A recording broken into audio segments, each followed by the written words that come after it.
Hello. Hello, good afternoon, everyone. Welcome to our speakers. Welcome to anyone who is listening to us today. I'm Chiara Lovotti, associate with ISPI, and I'm pleased to welcome you all at this ISPI for Med panel on Syria. This week, you know, it marks the 10th anniversary of the Syrian uprising. Obviously, not much is left of the uprising itself. In March 2011, a group, thousands of young Syrians took the streets of Daraa, which came to be known as the cradle of the Syrian uprising. And that protest eventually spread to most regions, districts and cities of Syria. Perhaps we can suppose Syrians were also partially inspired and pushed by events unfolding in North Africa, you know, on the wave of the so-called Arab uprisings.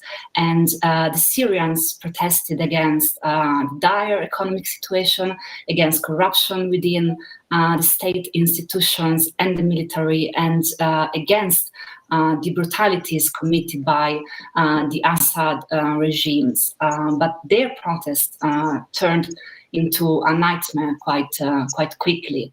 The more people went to the streets, the harsher it was the government's response, the repression by the government, and the uprising soon turned into a civil war, which was driven, waved by the Islamic State. We know it, terrorists of ISIS exploited the Syrian chaos and divisions to establish a caliphate across Syria and Iraq that would be the home, in their intentions, to all Muslims in the world. Clearly, their intentions had nothing to do with that call for democracy of the young boys and girls mobilizing across the towns of Syria. And again, later on, another game changer was of the Syrian conflict was in 2015 when Russia entered the conflict to defend the Assad regime from its varied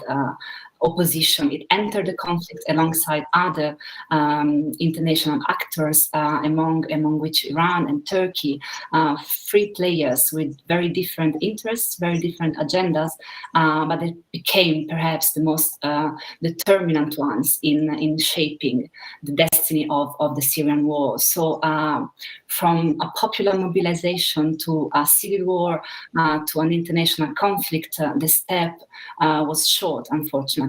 And in this picture, as I said, very little, if nothing, is left about that open, honest, and legitimate call for freedom and rights of the Syrian uprising. On Monday, one Catholic-oriented Italian newspaper titled that Syria reminds of Jesus' Calvary, but one that has been lasting for 10 years. And I think it is precisely so. So the anniversary we're marking this week is the most horrible one. Syria is entering its 11th year of war, and I'm sure I speak for anyone else here when I say that we all would prefer not to have to deal with such a tragedy. On the other side, clearly our role is to keep talking about Syria, right? To keep the spotlight on this humanitarian catastrophe, and this is the least we can do. And I should thank and compliment my colleagues at ISPI on this panel. And today we have the opportunity to discuss about Syria with our guests who have extensive knowledge of the country, of its society, economics, and the international interests over it. They have all deep knowledge, deep comprehensive understanding of what happens on the ground and in the backstage, let's say. So it's my pleasure to introduce to you, in pure alphabetical order, of course, Joseph Daher, affiliate professor at the European University Institute in Fiesole.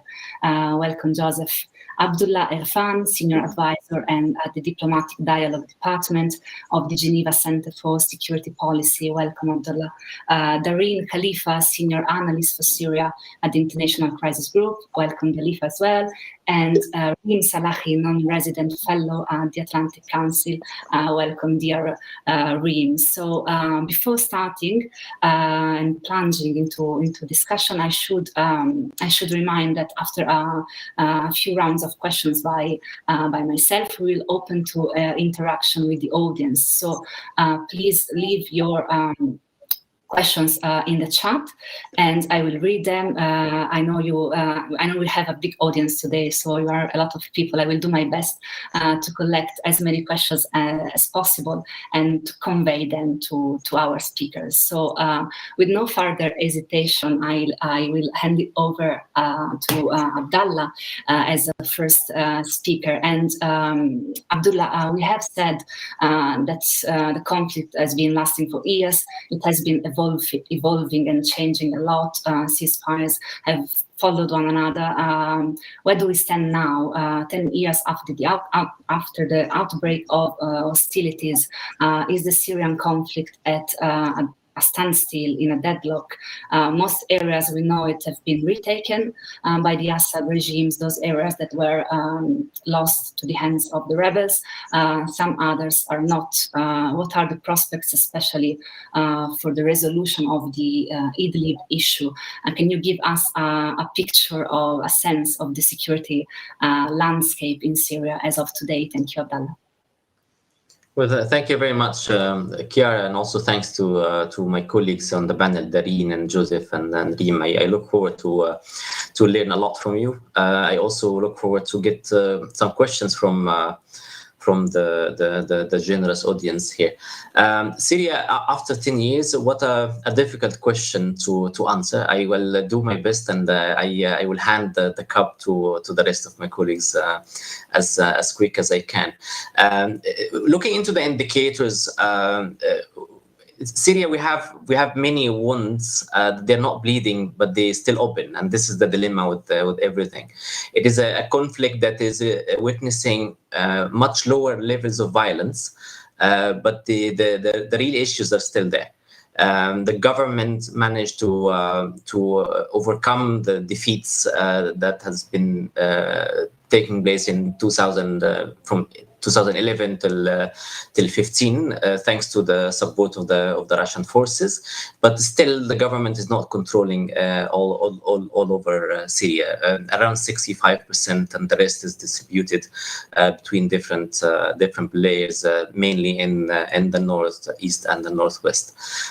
We have too many foreign players that none of them is able to defeat the other. And maybe also they're not willing to have a military confrontation. And actually, this is the crux of the matter. This is actually where we have the standstill. You have the Turks in the northwest and some parts of the northeast. You have the Americans. You have also the Russians, and you have the Syrian army, of course. Any confrontation will mean a traditional large-scale like war, and that is better avoided according to the calculations of the players. Syria, after 10 years, is not the primary concern for all of the players too. Turkey is maybe more focused on Libya. Syria is still important, but not number one issue. The US, also Syria was not really a priority for the US for a long time, but now it is even less prioritized. The same also for Russia. So that is basically the core issue, that we have an open conflict that no one is able to finish, and that's why it will be with us for quite some time. What will happen to Idlib? I believe that what will happen to Idlib is depends on the conversation between the big players, as it has been always the case. Most probably it will be a land swap, but part of a bigger framework that could be comprehensive or bilateral, depending on the situation. The Idlib is deeply connected also to the northeast. You have Turkey and Russia. Basically, these are the two primary players to decide on what really will happen. Given the big Turkish presence in Idlib at the moment, that is a factor to maintain the status quo for quite some time unless something else happens. The American presence in the northeast is also helping the Turks to really keep this strong position. We do not know what really will be the American new Syria policy. That is something to be revealed in the few coming weeks, hopefully. But from what we see, that they want to stay, and that is basically supporting the status quo argument. I probably stop here and be happy to hear from my colleagues. Sure, thank you, Abdullah, for this broad picture on the evolutions of the conflict, speaking of security and those areas that remain very volatile. Darine, I hand it over to you. You have been in the northeast and northwest of Syria recently. Can you share perhaps with us a few reflections of your latest visits? What is the reality on the ground? Does it reflect what Abdullah was saying as well? Can you share your experience with us? Thank you. Absolutely. Thanks a lot, Chiara, and thank you, Abdullah, for the fascinating overview. I'll try to build on what Abdullah said and just zoom in a little bit about on the areas I managed to visit in the northeast and the northwest. I've been very fortunate that I was able to do that during very conflict. I think a few quick remarks on the north first. Basically, as Abdullah mentioned, it's been a year, or a bit over a year, since the U.S. pulled troops from areas west of Qamishli, northeast Syria, east towards the oil fields. It's also been a bit over a year since the Turkish incursion into northeast Syria, and since then we've had sort of stalemate. In the sense that in the aftermath of the Turkish incursion, the Syrian forces were able to reach an arrangement with Damascus in which the regime redeployed forces into areas that they haven't been for at least 4 years, including Raqqa, Tabqa, and Manbij. There's a lot of concern amongst the local population that the Kurdish leadership is offering these areas in a transaction of some sort, in a quid pro quo of some sort with Damascus in return for preserving their autonomy in Kurdish areas. The reality appeared to be very different. The redeployment of regime forces in the area came according to the rules and regulations or the boundaries put forward by the Kurdish leadership. So unlike other areas in Syria, the return of the regime was not associated with violence whatsoever. The return was very confined, and because the U.S. was able to leave a residual force farther east, this allowed the Syrian Democratic Forces, of course, to keep control over the area's natural resources, including oil, gas, and wheat.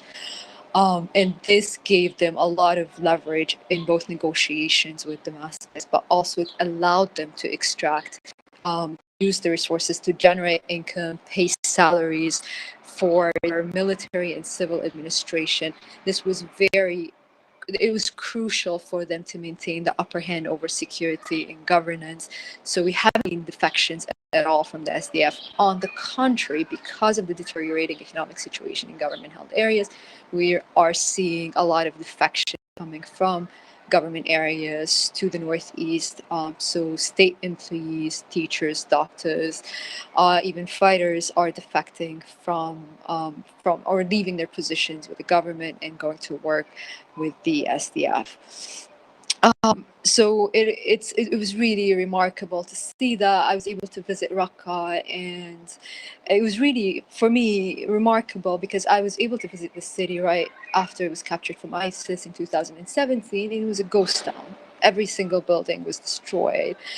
And it was really amazing to see it today and how much the level of construction that happened.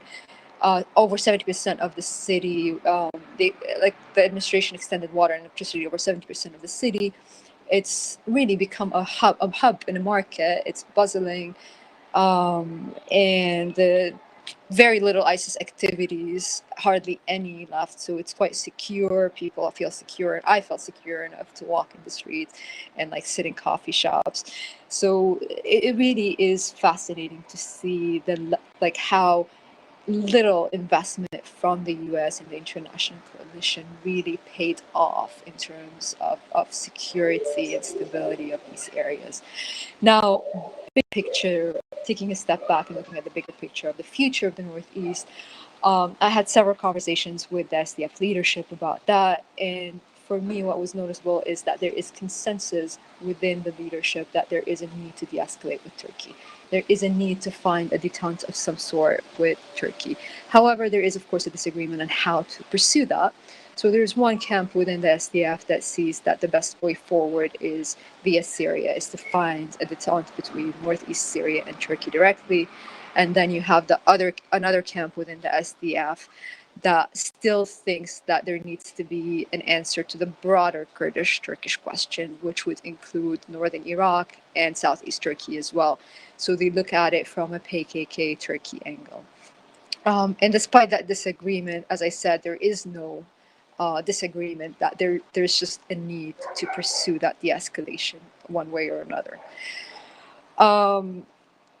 One quick point on the Northeast, of course, the ceasefire has been holding, or the ceasefires have been holding in the Northeast since October 2019, largely thanks largely to a number of things, including US threatening to impose sanctions on Turkey. I think that was a key factor in Turkish calculation.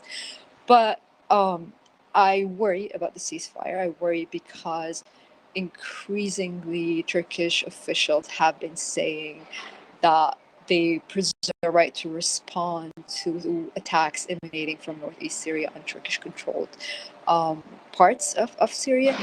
And I think that's something that we need to keep a close eye on. There's been insurgent attacks coming from northeast Syria on Aleppo and also Tel Abyad and Ras Al Ain areas under Turkish control now.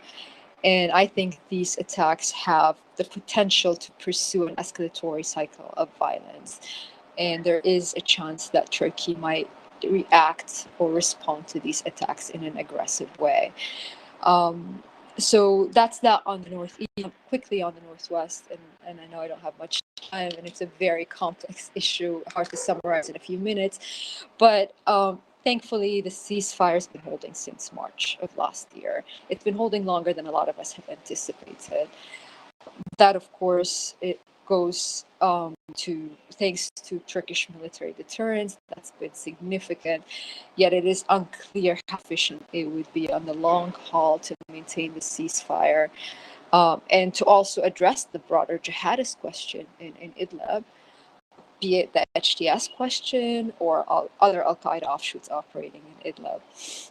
Now, it was really good for me to visit Idlib during a ceasefire because all my previous visits to Idlib were happening during various offensives on the area. So it was really good to see people breathing and being able to go out not thinking when the next attack is going to happen. So that was really remarkable. Of course, the question of how long the ceasefire is going to hold is the predominant question on everyone's mind, be it HTS, the Salvation Government, or local population who I was able to speak to. And within HTS leadership, the way they look at this is that they need Turkish deterrence in order to maintain the ceasefire. And in order to maintain Turkish deterrence, and in order to maintain Turkey's involvement in it, they need to reposition themselves. They need to change how the world is perceiving them. So as a lot of you have noticed, they've been pursuing this media strategy, outreach strategy to reposition themselves as a local Syrian organization that no longer has transnational ties and objectives, that has shredded its connections with Al-Qaeda and other groups. So that's what IS is trying to work on today, that repositioning of their organizational ties and connections, trying to portray themselves as one more Syrian Islamist conservative group, yet not transnational in nature or objectives. Of course, the extent of that transformation is a matter of intense debate and controversy, and we can talk more about it in the Q&A if possible. I'll stop here and be to take any questions on that. Thank you, dear Darine, for such a comprehensive and detailed report of what you have seen. I should apologize with our audience because we are having a few technical issues. The most important thing, though, is that we grasp the content of what our panelists say, and I hope you managed to do that. Sorry for this. Now I hand it over to Reem Salahi of the Atlantic Council. Reem, as in any war, the Syrian people, Syrian citizens, are paying the highest price. Can you give us a broader picture of what are the humanitarian implications of such prolonged conflict, such ongoing instability and economic downturn? Please, Reem. Sure.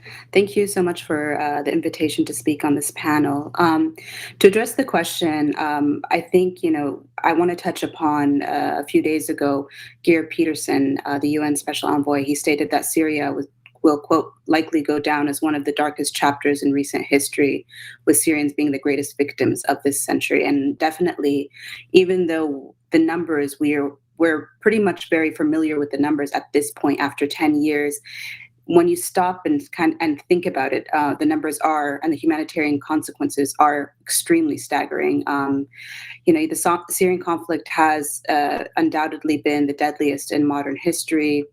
You have half the population which has been displaced, with 5.6 million refugees and 6.1 million IDPs.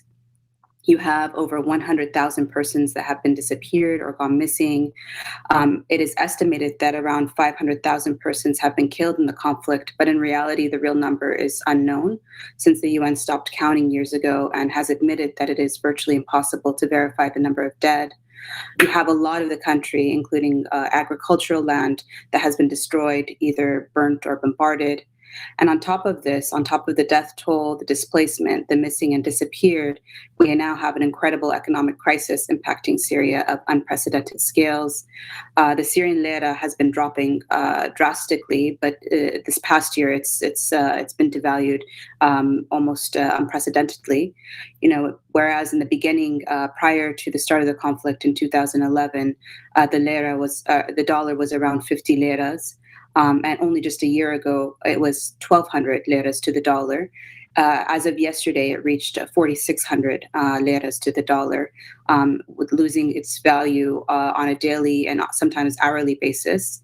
And to put that into perspective, you have a government employee in Syria now receives anywhere between 30 to 90,000 Syrian liras a month, with the average being around 50,000 liras, which is equivalent to $11 a month.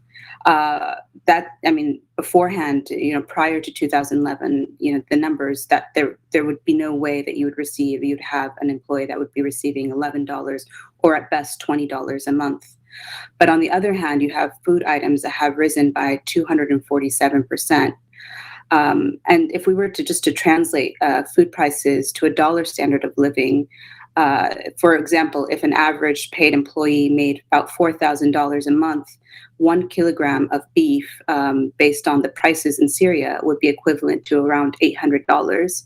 A kilogram of sugar would be equivalent to $124. And so essentially individuals in Syria, people in Syria are basically just working multiple jobs often just to make enough money to buy basic food items. What we are seeing is that there has been an impact of the US-based Caesar sanctions. You have this economic crisis next door in Lebanon. You have widespread corruption that's only becoming worse because of the increase in food prices and the devaluation of the Syrian lira, and this ongoing conflict resulting in even basic food items, previously subsidized food items like bread, becoming scarcities. And so What Darine mentioned is definitely also something that I've seen in my work in contacts with individuals in Turkish-held areas. I was told recently by individuals in Turkish-held areas that there has been an influx of individuals coming from regime areas seeking employment there because of the lack of salaries, the lack of money in regime-held areas. And even though Turkish-held areas, Euphrates Shield-held areas, the situation, the economic situation, the humanitarian situation is also extremely dire. If one was to manage to get a job with a local council there, the lowest salary that they would receive there would be around $70, whereas the best public sector salary in regime-held areas is around $20. And so, you can put that comparison there. The UN is estimating now that 80% of Syrians are living under the poverty line, and half of the population is food insecure. There is widespread unemployment, especially amongst displaced populations throughout Syria. And so what you have seen 10 years in is Syria has transformed from what was prior to 2011, a relatively food secure, a relatively well-off country where a large portion of the population was considered middle class and services were generally available, to what is now a failed state with a large majority of the population now living under the poverty line, struggling just to meet the basic food needs. And this economic downturn has hit all segments of society, even regime loyalists and individuals that are close to the regime. And it's been further exacerbated by younger populations and a lot of the technical professionals having fled the country. So you have really a major brain drain in addition to all of the other issues, the humanitarian consequences, the human rights consequences, the economic consequences. So sadly, I think basically, in short, what we are seeing in Syria 10 years in is a very, very grim outlook with very, it's unclear if how things will improve, but rather whether things will become even worse, with predictions that there might be a famine in the coming years. So I'll hand it back to you guys. Thank you, dear Reem, for such a comprehensive and rich in information overview on the humanitarian implications of this tragedy. You mentioned a lot of aspects. Let's try to get a bit more in detail of some of them economically, especially with Joseph Daher, European University Institute. Joseph, you deal with economy specifically, which seems like it is perhaps the aspect that casts a shadow on Syria's future, right? Because even when and if the war will be over, Syria will be a devastated country. I don't know if we can even call it an economic crisis. I think it's beyond crisis. Do you agree with Reem's predictions? What do you foresee for Syria's recovering in a, I don't know what future? Thank you. Thank you, Chiara. Thank you for the invitation. And I can only concur, unfortunately, with Reem about the dramatic economic and social situation in Syria today. It's very much catastrophic, and the numbers she mentioned are telling on many aspects. What I could add is to see the destruction of the economy is the GDP that declined from a bit more than 60 billion in 2010 to 21.6 billion in 2019. The total accumulated loss was estimated at the end of 2019 to more than 530 billion US dollars. So just to give you the amount of economic loss we're talking about, and obviously the Lebanese financial crisis that we will come back to, and the global nature of the pandemic only worsened the problems of the Syrian population, especially the popular classes. And the inflation just reached its highest level in 2020, being 130% from July 19 to July 2020. So there's been a dramatic erosion of the purchasing power of the Syrian people, as very well explained by Reem, and therefore remittances in general. And this is something I think we should study a bit more. Remittances in Syria, mostly done through informal channel have become kind of a safeguard for the vast majority of the Syrian people, because people sending even $100 per month, it's maybe 10 times the average salary of a Syrian public employee, or even in the private sector as well. And there were a couple of estimates saying that between 50 to 70% of the Syrian people today are dependent on these kind of informal remittances. Already prior to the uprising, remittances were growing through the 2000s. And this, we haven't talked also about the destructions and in education, health, and the lowering of the standards in these sectors. So it's very hard to see, unfortunately, a way out of the wars and destruction, but also the political economic orientation of the regime, because and I could add also the sanctions. But coming back to the political economic orientation of the regime, very often people speak about war economy or economy in a wartime as a complete break with what was happening in 2011. Actually, what we witnessed is a deepening of former neoliberal policies that had impoverished massively the Syrian people, because we shouldn't forget that there's been a process of vast impoverishment that occurred throughout the 2000s. Syria in 2010, you had, according to various estimates, around 33% of people living under the poverty line and 50% just over. And actually, the regime continued in deepening neoliberal policies through its new so-called national partnership strategy, what was presented as the new economic strategy of the regime in 2016, and in which public-private partnership is a key element of this. And in this public-private partnership, what is pushed forward is a privatization of wide sectors of the economy, which was already occurring in 2000, and that will benefit particular businessmen that are connected to the regime, or foreign allies as Russia and Iran, even though for the moment it's still very much limited, we should acknowledge, because of the dear economic situation in Syria, and also because of the sanctions. Just as when we come to the housing, land, and property, is also new ways to accumulate forms of capital, but also to guarantee or to push forward some security objective, obviously.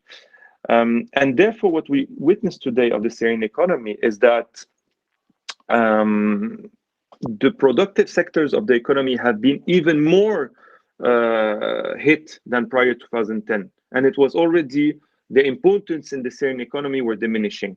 Today, the vast majority of new businessmen that have risen are involved as intermediaries or as traders. Today, Syria is not producing a lot of things. Just to give you an example, the export prior to the uprising in 2010 was reaching a bit more than 11 billion US dollars. Today, it does not exceed 700 million USD. So just to give you a few examples, while it is still very massively importing foreign products. So it's Syria is more and more becoming a quasi-exclusive consumption society, which is it's a main problem if you want to speak of any kind of economic recovery. So this is a deepening of what we witnessed throughout the 2000s. And the war obviously had an important role in it, but also the political economic orientation of the regime in this way. And I think this is important. So because it's very hard to maybe to see an economic recovery with this particular nature of the regime, which is patrimonial in many aspects, and in which businessmen, a very little minority of people, are benefiting from the policies of the regime, and especially the neoliberal policies, while the vast majority are being hit very hard. Also, we've seen throughout the last decade a diminution in the value of subvention. So therefore, if we need a true economic recovery, this means a necessity of a democratic form of transition, more transparency, but more democratic rights in general, and an economic development that is based on the needs and interest of the large majority of Syrians and not a small minority. And in this perspective, obviously, the redevelopment of the productive sectors of the economy is much needed, because wages today only account for around 20% of the national income in Syria, while rent, profits is the rest. So you cannot build an economic recovery on this kind of statistic. Obviously, another element to take into account, which is will prevent in the future any kind of economic recovery, is the issue of sanctions, even though it's not at the center of it. Thank you, dear Joseph. Thank you very much. You mentioned high inequalities, and I will like to ask Abdullah if an opinion on sanctions specifically, because there is a huge debate on the effectiveness of sanctions and who is paying the highest price, the regime or the people. I might have an opinion, but it's not to me to answer. Abdullah, can you give us your 2 cents on this? I should ask to be quite short this time, a couple of minutes, so that we have some time to open to the public. Thank you. Well, thanks, Chiara, for the very easy question. Yeah, sanctions extremely debated, and it comes with the hard positions. But here I want to differentiate between the functions of the sanctions and the effectiveness and the consequences. Sanctions not meant to hurt anyone, but the perpetrators. And then that should be in a bargaining framework. Basically, we impose sanctions, we expect some change, and then we lift sanctions after that change is there. The question comes after 10 years of imposing sanctions, how effective they are in achieving the goal. They're not effective in achieving the goal. This is obviously clear. But the question here related to the consequences. Can we blame sanctions for everything happening in Syria or not? This is the difficult question. So here I'm separating between the miserable situation that we all agree on, and then the contribution of sanctions into that miserable situation. If you look closely to the Syrian economy, you discover that sanctions is one probably out of 4 or even more other factors that contributing to the situation. And that actually needs more study. Joseph discussed the government policies. If you add to that the Lebanese economic crisis, if you add to that the war itself, if you have a factory that is destroyed by a bomb, regardless who bombed it, whom to blame for not reconstructing it? You know, the war destroyed it. It's not sanctions. You see what I'm getting at? I'm here not saying that we do not have an economic crisis in Syria. We have an economic crisis, and of course, the Syrians are suffering the most. But who is responsible for the suffering? Is it the war? Is it the government policies? Is it sanctions?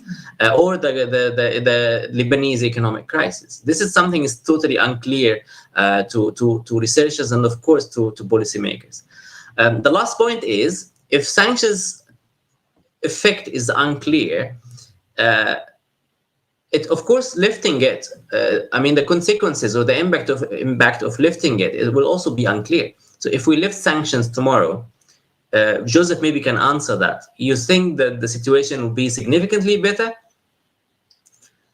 or slightly better, maybe some sectors, some other sectors not. And then the other question after that will be, given the relative economic benefit of completely lifting sanctions tomorrow, what would be the political cost for that? What signal that is giving, and what future Syria will have? If it is bright future and democracy and prosperity will come again, probably I would totally agree on lifting sanctions. But also, I'm not saying that sanctions still should stay there forever. There should be something in between, and I probably stop here.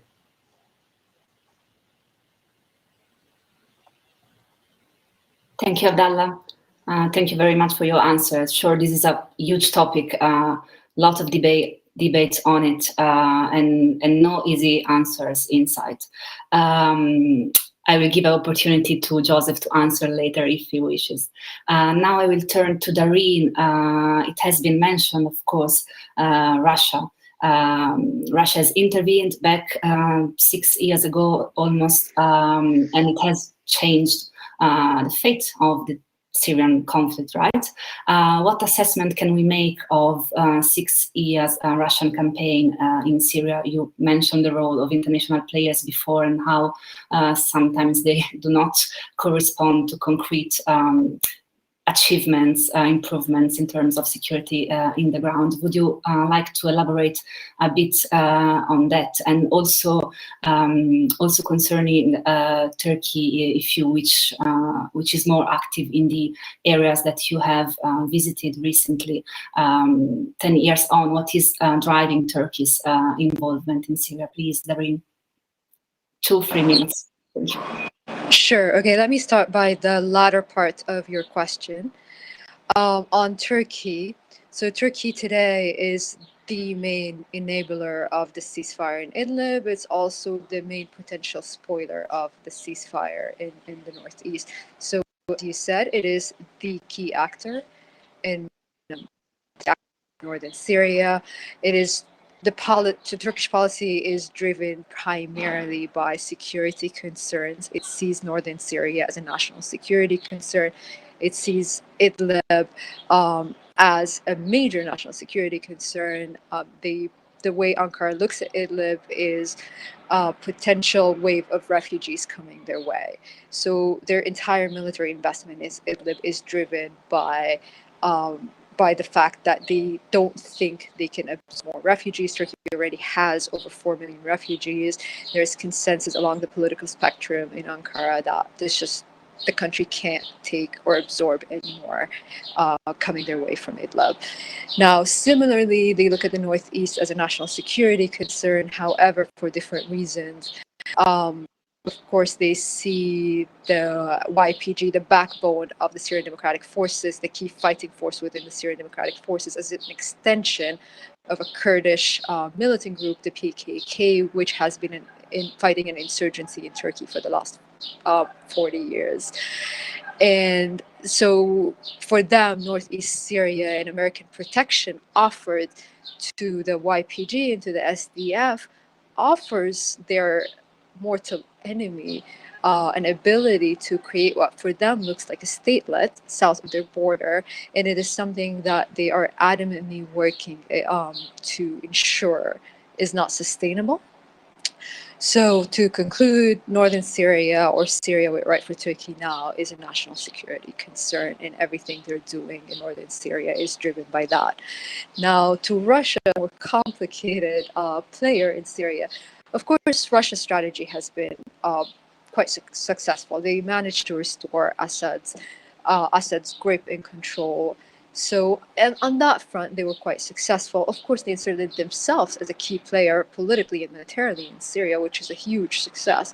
However, today, and as Abdullah laid out, Russia is running up against a lot of international investment, be it from Turkey or from the US.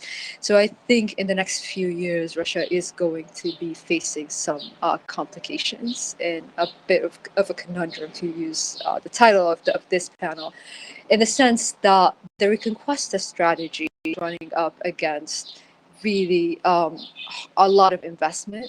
And also the reconciliation strategy is running up against the brick wall, because neither party left in the conflict is willing to reconcile or surrender Damascus the way it happened elsewhere in Syria.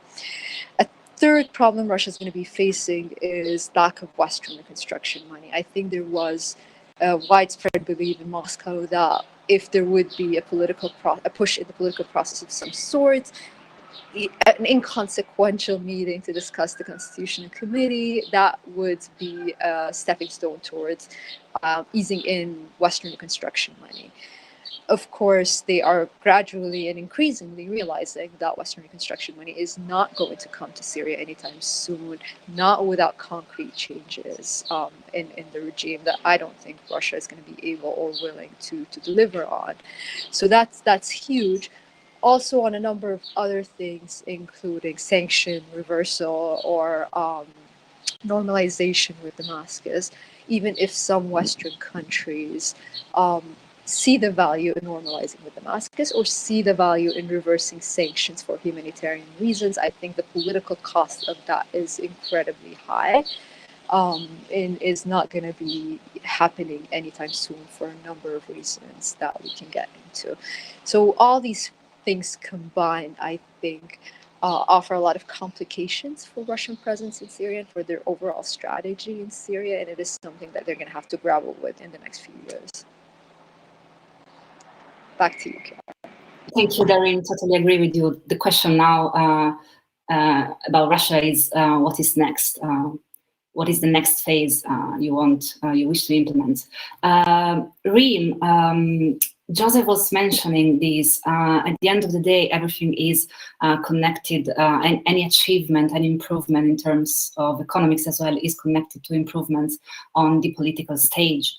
In this sense, a process has been initiated by the United Nations, UN-led process to rewrite to the constitutional reform. How you've been observing the work of the United Nations for a long. Where do we stand with that? Can you give us a picture on where this process is going? Thank you. Sure. So I think, unfortunately, at 16 months and after 5 sessions, the UN facilitated constitutional talks are pretty much dead in the water. The regime delegation is neither empowered nor willing to make any compromises. So it seems like they're just running the clock on irrelevant procedural non-issues. Most recently, after the most recent session, I was told that the head of the regime delegation, Ahmed Kizbari, sent to the UN Special Envoy Peterson a procedural paper that was extremely convoluted and complicated, and similarly didn't touch on any substantive matters or constitutional matters, and this was being proposed to be discussed in future meetings. So we're now 16 months in, we're nowhere near discussing matters related to the UN Security Council Resolution 2254, which calls for a political settlement in Syria, or even discussing constitutional principles or a rewriting of the current constitution. I also think it's safe to say that no major power, whether it's Russia or the US, actually believe that anything will come out of the Constitutional Committee or the UN-based facilitated constitutional talks. But for them, it is the only show in town. It is the only political process, Geneva-based process. So the hope is to keep that alive, just to buy time until something else can come along potentially. It's also a way for the major powers to continue to place pressure on the regime and keep them engaged through in an international process. But this definitely puts the UN's credibility on the line. The longer this process continues and nothing comes out of it, the UN already is viewed as a non-neutral or effective actor in Syria. And unfortunately, these UN facilitated talks are only exacerbating the frustration that many Syrians feel with the UN. But even most recently, again, at the 10th anniversary, Special Envoy Peterson acknowledged again that there has been no compromise between incompatible political visions, and those responsible for war crimes and crimes against humanity continue to enjoy near total impunity in Syria. And so that doesn't seem to have changed or been addressed with this most recent variation of UN facilitated talks. It's also worth noting that when Peterson first came into his position, he didn't want to limit his engagement to just the Syrian Constitutional Committee process, but he also wanted to focus on other issues, including most notably the issue of detainees. But he has not been successful in addressing those issues either. So what we're basically left with is the Astana process, which I think is the only viable process now in Syria. and it's a military process. It's not meant to address the underlying political and social issues that this conflict is based upon. As you rightly noted in the beginning, this was an uprising turned conflict, and it was based on political and social rights, and millions of Syrians demanding improved social and political rights. And now we have economic issues on top of those issues that we discussed earlier. And so Astana is not meant to address any of those issues, but it is the only viable process that has really emerged out of the past 10 years. And another reality that we also need to think about or consider when looking at the political processes is that the conflict in Syria is no longer an inter-Syrian conflict. Syria has become the staging ground for many other regional powers and international brokers, as Abdullah rightly discussed earlier on, whether it's between Turkey and the PYD, YPG, Iran and the Gulf states, Iran and Israel, Russia and Iran, Russia and the US, and the list goes on and on. So that is also something that needs to be thought about when we're trying to figure out how do we come to some sort of conclusion when it comes to Syria, and whether the constitutional talks, even though they're not really going anywhere at this point, whether they are enough to really help us reach a conclusion when it comes to finding a solution or a resolution to the Syrian conflict. Thank you, Reem. I would ask one last question to Joseph before opening to the audience. Joseph, there is one actor that we didn't mention, and perhaps there is a reason why no one came up with the European Union.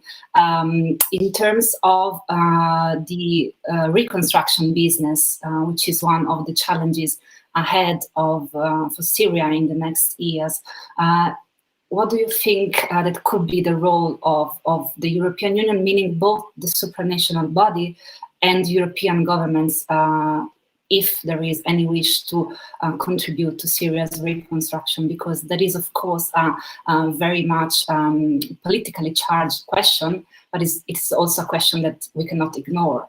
And I know you have worked extensively on this. Can you give us your 2 cents and your opinion? Thank you. Thank you, Chiara. Obviously, this is a very important question.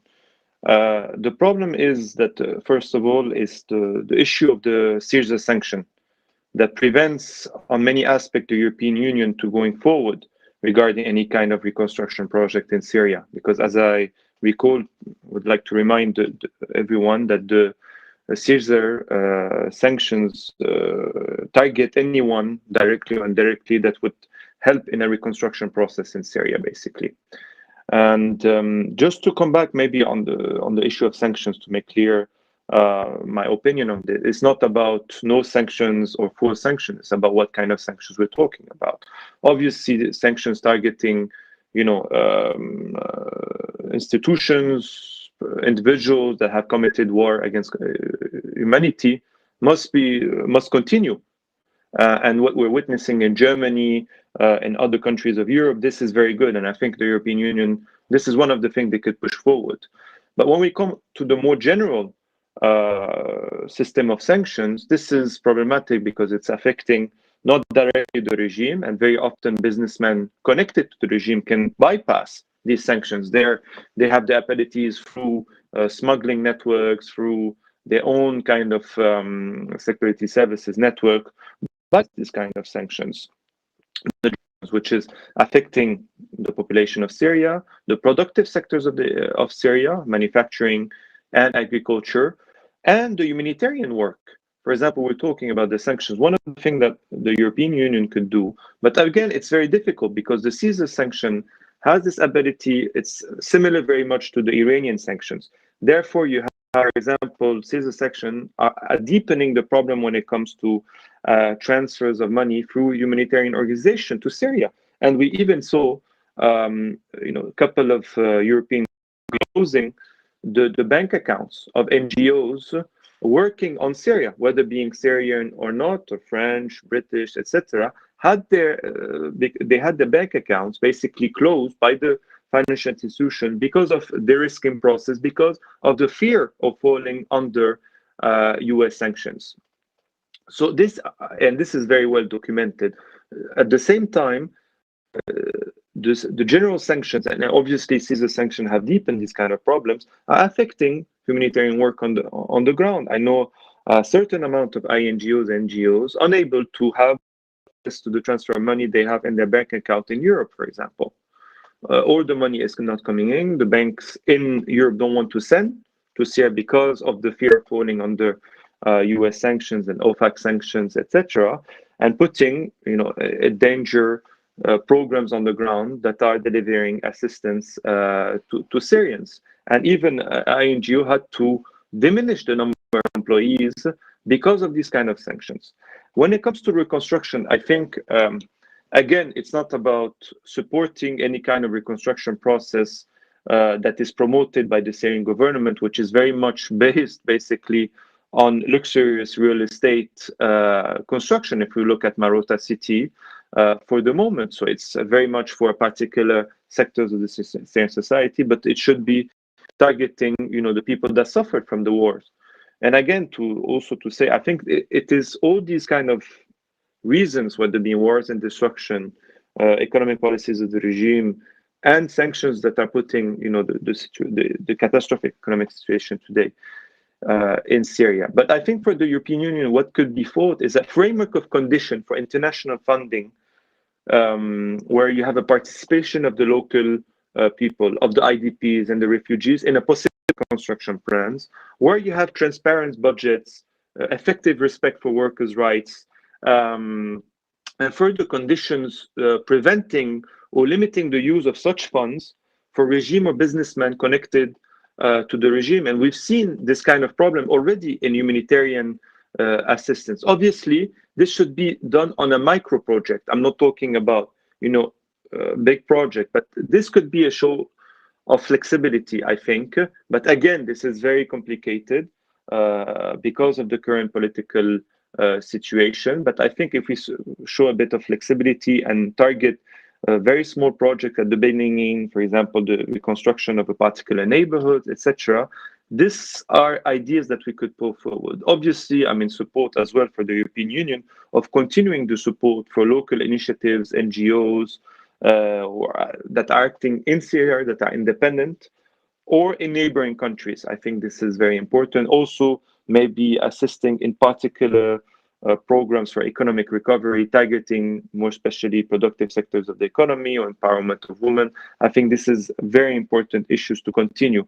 But again, it's very complicated because of the current political situation and the nature today of the Caesar sanctions. Thank you, Joseph. Very clear. Thank you. I now have to rush in a bit. I have collected a few questions from our audience. They are not addressed to anyone specifically, so I will just read them and then allow for one last round of answers from you, okay? And you feel free to react to any of these comments. So I managed to gather 5 questions. The first 4 questions. The first is from Nureddin Chakrun. Sorry for the mispronunciation.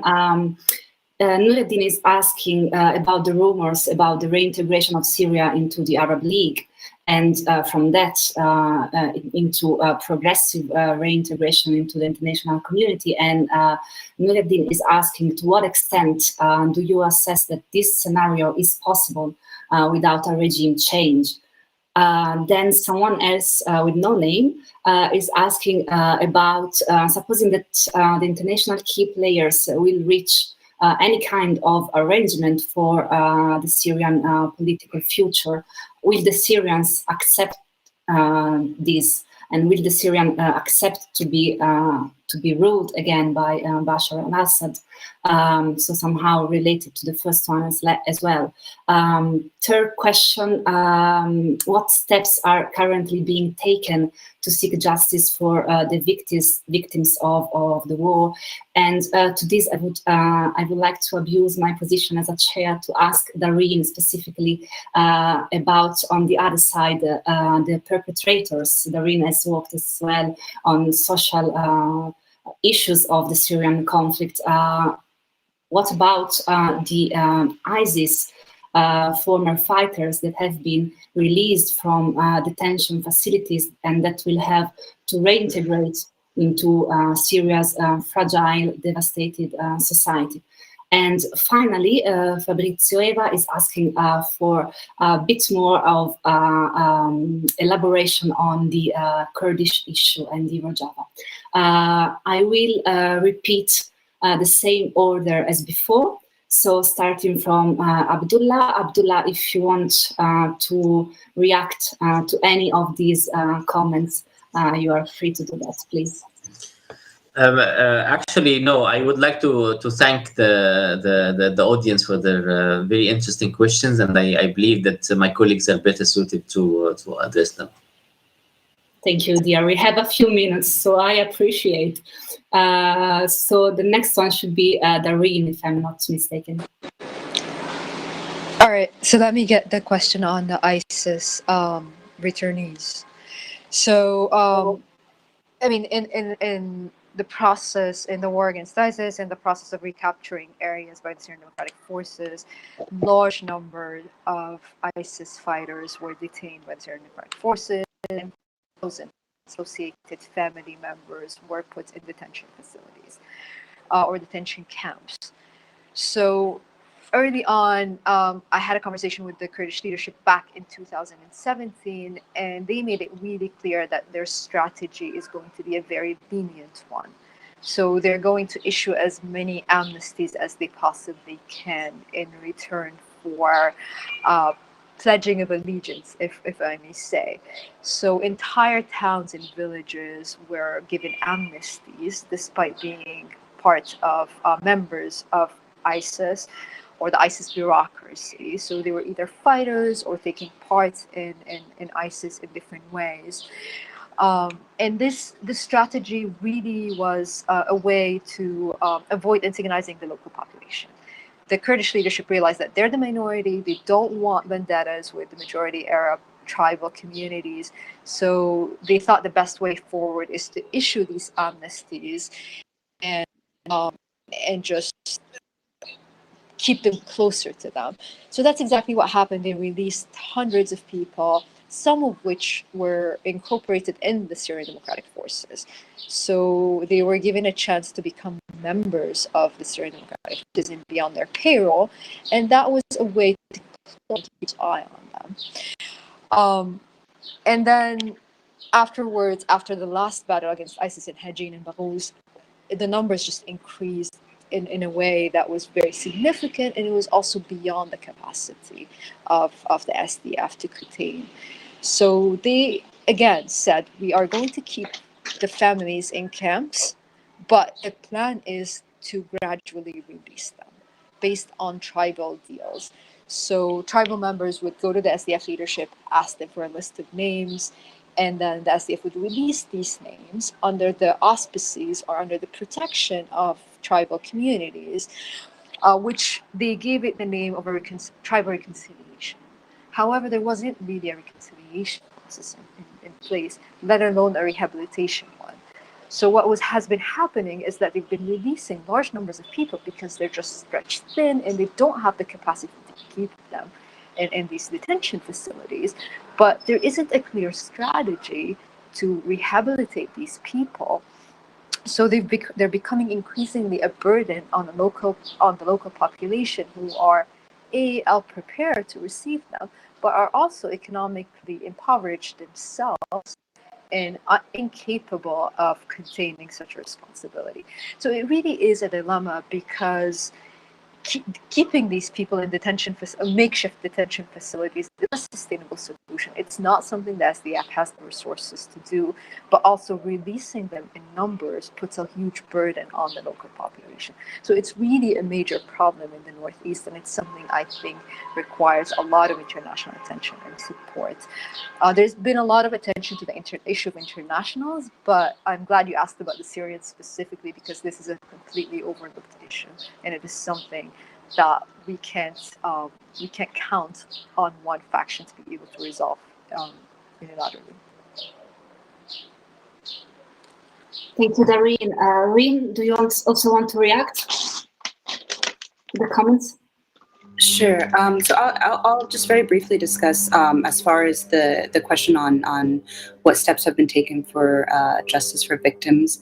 I mean, one thing to note is that Syrian civil society is probably one of the most active civil societies that that has emerged from recent conflicts, and they have done an incredible job, especially organizations, family associations, and others based in Europe, in really trying to find some version of justice and accountability for the crimes that have been committed in Syria. In 2014, I think it was 2014, there was an attempt to refer Syria to the ICC. It was vetoed by Russia and China. And so I think at this point in the years in the years following, there has been a lot of very creative efforts using universal jurisdiction, and other international treaties, including the Convention Against Torture, to really try to bring some sort of justice and accountability in national courts and even international courts. And so these processes are ongoing. They're still very much in the early stages. We just recently had a verdict, a landmark verdict in Germany related to an agent, somebody who was involved in the security branches in Syria, Iyad, who received 4.5 years as somebody who's was involved in these crimes against humanity. But this is just the beginning, and there's almost on a regular basis lawsuits that are being filed. There was recently something that was filed in Moscow as well.